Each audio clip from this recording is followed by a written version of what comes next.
Some hedge funds are betting that they could FUD Tether into the ground. It's really interesting to see this play out. Obviously, there were some rumors that UST was sort of an orchestrated takedown, an attack on the mechanism that kept the algorithmic stablecoin UST, TerraUSD, afloat. USDT, it should be noted, is an entirely different mechanism. It is asset-backed.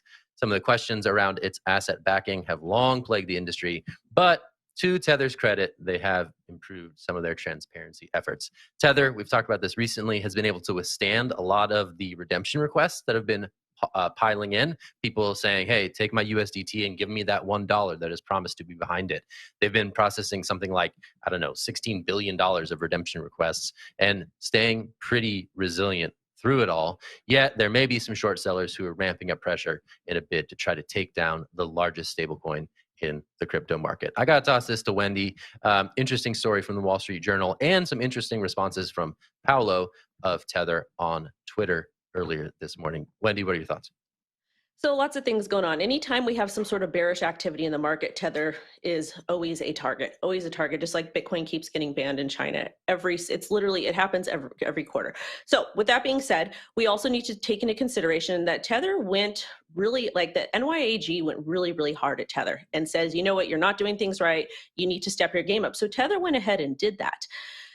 However, I do think there are forces that are working behind the scenes especially in the United States, to try to get some sort of CBDC put out. And that's unconfirmed. That's just a personal opinion that I have. I will say that I did take majority of the Tether that I had and I did swap it for USDC. That is not financial advice. That's just what I felt comfortable doing.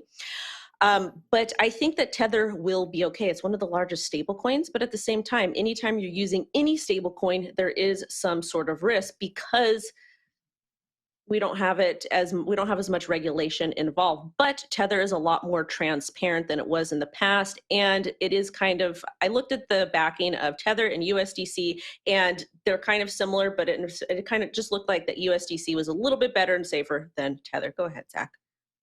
I think the question is whether they can keep up, whether they have enough liquid assets to keep up with whatever redemptions come flowing in, right? And that's still a bit of an open question. That is a lingering question. Can, at massive scale, Tether process enough redemptions because it has enough liquid assets on hand, right? They've shifted away from some of the commercial paper that's been backing this stuff that had long dogged them.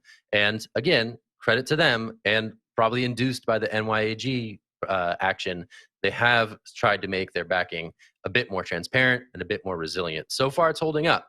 And whether or not they can keep liquid assets moving in and out of the redemption process will be the question. Some fear that a mass scale bank run could overwhelm that system and further exacerbate the crisis that we're seeing in the markets. But so far, so good. But it's still an open question to whether or not they can stave off these short sellers.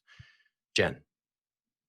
Yes, I have a question for you both. So the article points to UST as to why these hedge funds might be betting against USDT, which was my first kind of question. One's an algorithmic stablecoin, one's an asset-backed stablecoin. Why might they make this parallel? And the other part to that question is these are traditional hedge funds betting against Tether, but then we have crypto firms in Asia who are on the other side of this, who are backing up Tether. They're on the other side of the transaction. So is this kind of like a traditional hedge funds versus the crypto world story?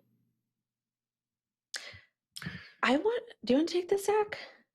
I mean, I don't know. It's probably, I don't know. I don't have any visibility into that. It does seem to be, I guess, a little bit, I don't know, ideologically motivated. But then again, markets are sort of amoral beasts, right? If there's an opportunity to make money, a market will step in to exercise that opportunity. And I think that's what these people are betting in terms of their thesis.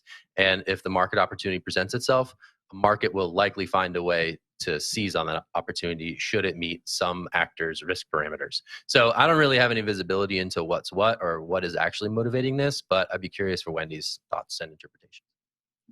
So I don't know a whole lot about these traditional hedge funds because meh.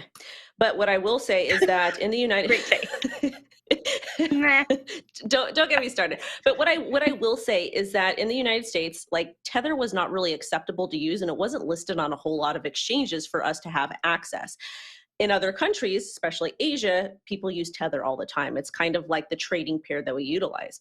So I do think that, I don't think Tether is going to go away. I still think that there's going to be a demand for it in other countries, maybe less so in the United States because of USDC. That's just my personal opinion. But it is kind of cool to see like difference of opinions from people from different places, and to see if this short that the traditional hedge funds want to do will work out, because I feel like crypto is a little bit more resilient, and us crypto folks are a little bit smarter and well versed than some of these TradFi